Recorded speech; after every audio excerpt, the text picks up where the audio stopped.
ప్రపంచంలోనే అత్యంత సాహసోపేతమైన వలస పక్షులుగా పేరుగాంచిన అమూర్ ఫాల్కన్లు మరోసారి అద్భుతం సృష్టించాయి. మణిపూర్లోని తమ్జింగ్ ఫోక్పీ ప్రాంతం నుంచి బయలుదేరిన ఈ 3 చిన్న అమూర్ ఫాల్కన్లు అపాపాంగ్, అలంగ్, అహు వేల కిలోమీటర్ల దూరాన్ని అత్యంత వేగంగా అధిగమించి ఆఫ్రికా ఖండానికి చేరుకున్నాయి. శాటిలైట్ ట్యాగ్ ధరించిన మగపక్షి అపాపాంగ్ నవంబర్లో కేవలం 6 రోజుల్లోనే 6100 కిలోమీటర్లు ఏకధాటిగా ప్రయాణించి అరేబియా సముద్రం, హార్న్ ఆఫ్ ఆఫ్రికాను దాటి కెన్యాలో వాలడం ప్రపంచ రికార్డుగా నిలిచింది.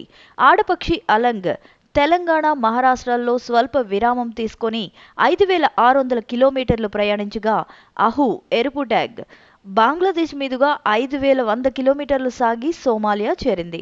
ప్రస్తుతం ఈ 3 పక్షులు జింబాబ్వే రాజధాని హరారే మీదుగా విహరిస్తూ బోట్స్వానాలోని ఒకావాంగో డెల్టా వైపు సాగుతున్నాయి.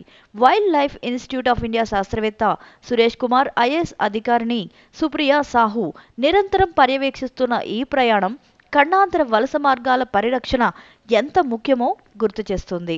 ఒకప్పుడు వేటాడిన మణిపూర్, నాగాలాండ్ ప్రజలు ఇప్పుడు ఈ చిన్న అతిథులను రక్షకులుగా మారి సంరక్షిస్తున్నారు.